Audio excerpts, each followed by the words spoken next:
پری پایر څه مطلب ملګرو مبتک الذي ډزي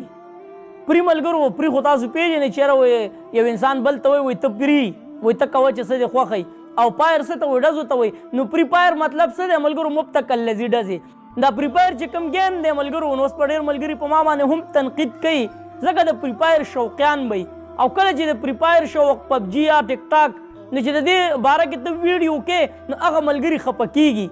نو خفه کېږئ مو زه تاسو ته بطور نصیحت بطور کشر بطور د خپو خاورې یو خبره مخې ته ږدم باقي ستا خپله خوښه که کیې نو هم د باندې زموږ زور نشته خو دې سیټ کې تاسو ته ښکاري ملګرو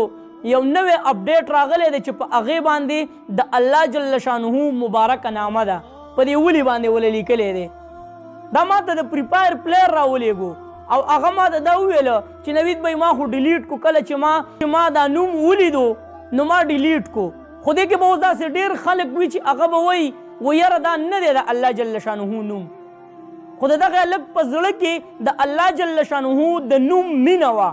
ځکه هغه ته واضحه شو تاسو ته خو مه وایئ زه خو خپله نه کومه دا خو ما د دغه رور راولېږو او میسج یې م راته وکړو چې نوید بھائی د الله د رضا په دې باندې ویډیو وکړه او د خلکو ته نصیحت وکړه چې مهرباني وکړئ دا پری پایر گیم چې کوم دی دا ډیلیټ کړئ بې حرمتي انګریز ملګرو دغه غیر دینه هغوی کوشش کوو اول یې مونږ په دې نشه باندې راواړولو کله چې یو انسان د یو څیز نشه کوي که نه نو تاسو به ډېر داسې نشیان کتلي یا د هیروین یا د آیس داسې نشیان به هم کتلي چې هغه د کور د خپل کور والا کالی خرڅوي د خپل کور لوښي خرڅوي خو هغې نشې له څه چل ول باندې پیسې برابروي هغه ورته جایز ښکاري چې د خپل ښځې کالی خرڅ کړي هغه ورته جایز ښکاري چې په کوم لوښي کې زه خوراک کوم هغه د خوراک لوښی خرڅوم خو زه په خپله نشه برابروم نو دا نشه چې کله د انسان په دې مزغو باندې حاوي شي نو هغه نشه ورته ټیک ښکاري نو دلته کې غیر دینه لګیا دي هغوی له اول زموږ دغه نوجوان په دې نشه باندې راواړو که هغه پری پایر دی که هغه پبجي دی په دې نشې راواړو اوس ورته دغه بې حرمتیانې نوی اپډیټ راوړي او کوشش دا کوي چېرې که د الله جل شانه نوم مبارک د محمد صلی الله علیه وسلم مبارک نوم هغه ورته راوړي په نیو اپډیټ کې خو داسې ډېر خلک شته چې هغوی د الله جل شانه نه یریږي نو هغوی ته واضح شي چې او دا د الله جل شانه مبارکه نامه ده او دا د محمد صلی الله علیه و وسلم مبارکه نامه ده نو هغوی ډیلیټ کړي خو چې کم خلک په دې نشه کې ډوب وي نو هغه به نن په نوید باندې الزام لګوي نن به د پری پایر دفاع کوي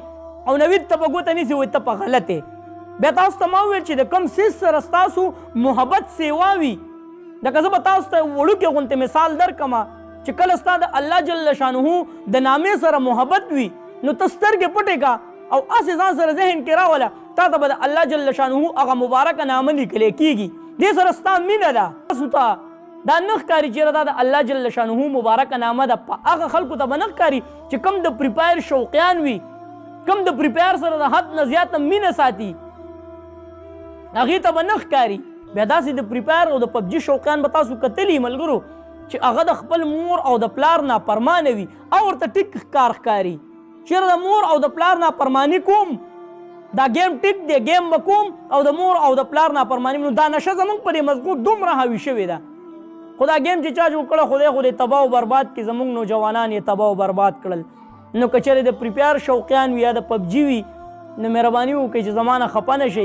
بطور اسلام تاسو له یو پیغام درکو باقي ستا او ستا خدای که درته ښکاري چې او د الله جل شانه مبارکه نامه ده خو ډیلیټ یې کا که درته نه ښکاري بلکل یې کوه زموږ ورور یې بیا هم که ته پری پایر کې او که ته پبجي کې خیر ده که ته موږ ته د دشمنانو په نظر ګوري خو زموږ ورور یې موږ دله د ورورۍ مشوره درکو باقي ستا خپله خوښه ویډیو لازمي مخکې شیر کوئ چې دغه مشرانو ته هم ورسي د چا بچي چې پری پایر کوي د چا بچي چې پبجي کوي چې دغه خپل بچي د دې بې حرمتۍ نه رامنې کړي ځکه هغوی ته خو نه ښکاري خو مور او پلار له پکار دی چې د خپل بچي موبایل وګوري چې آیا زما دا بچی پری پایر کوي یا آیا زما دا بچی پبجي کوي نو چې زه د دې نه رامنې کړم هسې نه چې زما د دې بچي د لاسو نه چېرته بې حرمتي ونه شي ما نوید رحماني په خپلو دعاګانو کې یاد ساتئ او زما په دعاګانو کې هر وخت چېرته هم دی الله م ښاد آباد او خوشحاله ساته د لوی الله په امان